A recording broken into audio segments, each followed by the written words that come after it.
안녕하세요. JD 부자연구소의 소장 조노입니다. 오늘은 나스닥 구한 비트코인이라는 주제로 말씀드리도록 하겠습니다. 2022년 3월 1일 월요일 시황입니다.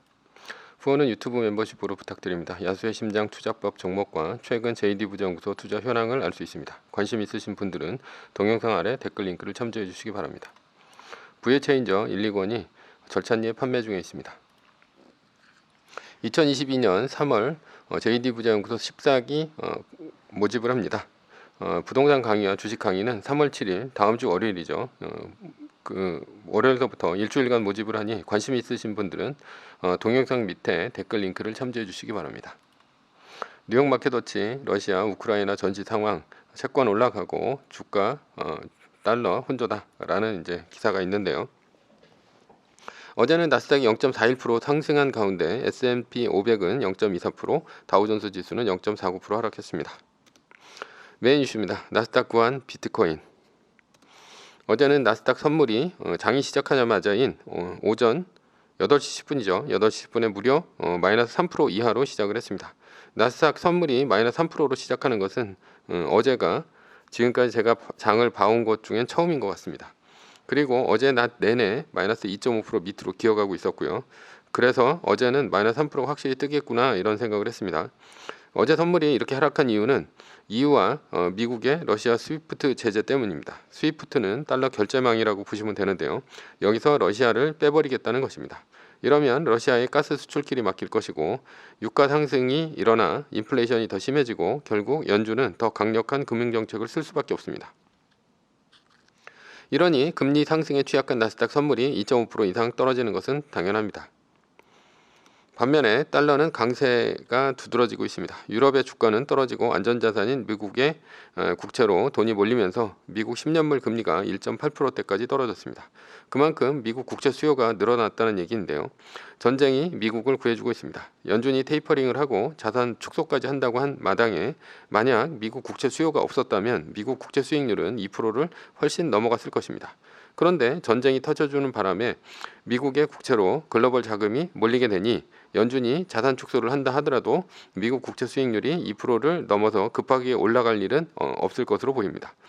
연준이 테이퍼링에 이어 자산 축소까지 하는데 미국 국채가 2%를 넘어서 급하게 올라가면 나스닥과 같은 기술주의 주가는 자연악화했을 것입니다. 전쟁 때문에 연준의 행보가 긴축 행보가 주식시장에 미치는 영향이 줄어들게 되었습니다. 연준은 금리를 0.25% 3월에 올리겠지만 아직 0.5%가 된다는 말도 있습니다. 그런데 0.25%가 지금은 유력하죠. 전쟁 때문에 급격한 금리 인상은 못할 것이라는 것이 시장 전망이라 나스닥에게도 올라간다는 희망이 있습니다. 그러나 러시아의 스위프트 제재는 비트코인 가격을 밀어 올리게 되었습니다. 이유는 러시아 제재로 인해서 러시아의 루블화 가격이 급락을 했고요. 러시아 개인들은 비트코인을 비롯한 알트코인을 대거 사들이고 있습니다. 게다가 은행 시스템이 전쟁으로 망가진 우크라이나에서도 비트코인 사재기를 하자 나스닥이 반등을 하기 시작한 것입니다. 비트코인과 관련돼 있는 코인베이스, 바이토, ETF 등은 7%가 넘게 올랐고요. 블록체인과 관련 있는 로블록스, 엔비디아 등도 같이 올랐습니다. 러시아 가스 제재 때문에 전기차 수요가 더 커질 것이라고 보고 테슬라도 7% 넘게 올랐습니다. 테슬라는 캐나다 연기금이 대거 매수한 영향도 큽니다. 그러나 장기적으로 지속적으로 오른 것은 아닙니다. 장 막판에 밀리면서 나스닥은 장 막판 10%를 남기고 마이너스 1%대까지 떨어져 있었는데요. 장 막판 10분을 남기고 강한 매수에 힘입어서 드라마틱하게 올라 플러스로 결국 마감했습니다. 변동성은 오히려 커지고 있습니다. 빅스 지수가 여전히 30을 넘어가고 있습니다. 결론입니다. 나쁜 뉴스가 나오는데도 주가가 올라가면 결국은 올라간다는 얘기입니다. 서브 이슈입니다. 부자를 만들어주는 것은 평단가가 아닌 이것이다. 평단가는 페이크입니다. 평단가가 낮다고 부자 되지 못합니다. 평단가를 낮추는 확실한 방법은 이렇게 하면 됩니다. 우선 100개 종목을 삽니다. 그리고 한 달에 한 번씩 20% 이상 떨어진 것을 팝니다. 오르는 것은 물타기 하지 않습니다. 이러면 수익률이 마이너스 난 것은 모두 빠지고 플러스가 난 것만 남습니다. 이렇게 10년 반복하면 계좌에는 올라간 주식만 남게 됩니다. 어떤 것은 100배가 넘게 올라갔을 수도 있습니다. 사기꾼들이 계좌 인증에 쓰는 방법입니다. 사기꾼들이 이렇게 하는 것은 수익률이 이렇게나 좋다, 나는 이렇게나 수익률이 좋다는 것을 보여주기 위해서입니다. 그래서 계좌 인증이 필요 없는 것이죠. 그래서 뭐 어쩌라고 하는 생각이 있을 수 있지만 그래 봐야 10년 투자해서 총자산의 2배 오른 것입니다. 나머지는 수도 없이 청산하고 없습니다. 나중에 정산해 보면 오히려 마이너스입니다. 한 종목의 전 재산을 몰빵해서 매년 25%가 올라가야 합니다. 그래야 10년이면 총자산의 10배, 20년이면 총자산의 100배가 됩니다. 그래야 부자 됩니다. 평단가에 집착하면 부자 되긴 긁는 인생입니다. 아무리 작은 돈이 아무리 100배가 오른다 한들 무슨 소용입니까? 주식은 평단가보다 주식 수를 늘려야 부자가 됩니다. 주식 수를 늘리는 방법은 무엇입니까? 고점에 팔고 저점에 사면 됩니다. 그런데 가장 어려운 것은 고점에 파는 것입니다. 그러나 우리는 리밸런싱과 마이너스 3%가 있지 않습니까? 이 두 가지 핵심은 떨어질 때 팔라는 것입니다. 우물쭈물 하다가 고점에 팔 기회를 놓치고 한참 떨어졌을 때 시장이 공포에 빠졌을 때 이제라도 팔아야 하는지 고민을 하게 됩니다. 그리고 다음번에는 마이너스 3% 룰을 지키겠다고 하면서 막상 그때가 되면 지키지 못합니다. 왜 그럴까? 마이너스 3%가 처음 떴을 때는 주식이 화랑기이기 때문입니다. 엄청나게 오르는 중이기 때문에 오르는 것은 당연해 보입니다. 오르는 기억이 꽤나 강하니 괜히 팔았다가 더 오르면 어떻게 하나 이런 생각이 듭니다. 탐욕입니다. 그래서 팔지 못합니다. 평소에 채권을 사놓는다거나 롱, 그러니까 주식이 오를 것에 배팅을 하고 있으면서 선물에 숏을 치는 해지 대책도 없습니다. 무슨 똥배짱인지 마이너스 3%가 떴을 때나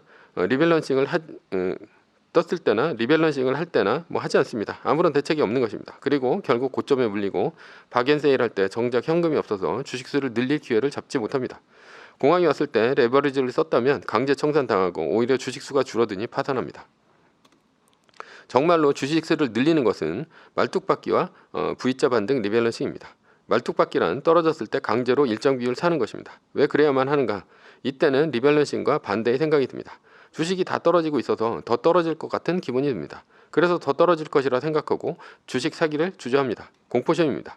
그래서 말뚝박기로 2.5% 떨어지거나 5% 떨어질 때마다 기계적으로 사는 것입니다. 그러나 말뚝박기로는 부족합니다. 예를 들어 100불에 팔고 80불까지 떨어졌습니다. 그래서 말뚝박기로 50%를 샀는데 마이너스 3%가 끝나는 것이 2주일 후입니다. 그런데 우물쭈물 하는 사이에 주식은 90불까지 회복을 했습니다. 지금이라도 사면 평단가는 85불이 됩니다. 그러나 2주 후에 삽니다. 결국은 120불까지 올라가게 된다면 평단가는 100불이 되어서 수수료 빼면 손해입니다. 그래서 하는 것이 바로 V자 반등 리밸런싱입니다. 두 구간인 80불에서 두 구간인 90불까지 올라간다면 몰빵으로 사는 것입니다. 만약 떨어지면 어떡하나 뭐 이렇게 생각을 하는데요. 이렇게 생각하면 세 구간 떨어지면 다시 사면 됩니다. 이때는 수수료만 듭니다. 그 아래서 다시 사면 되면 되기 때문입니다. 물론 세 구간 떨어졌다고 바로 반등하면 손해가 되는 것이죠. 그러나 완벽한 것은 없습니다. 그래서 확률에 배팅하는 것입니다.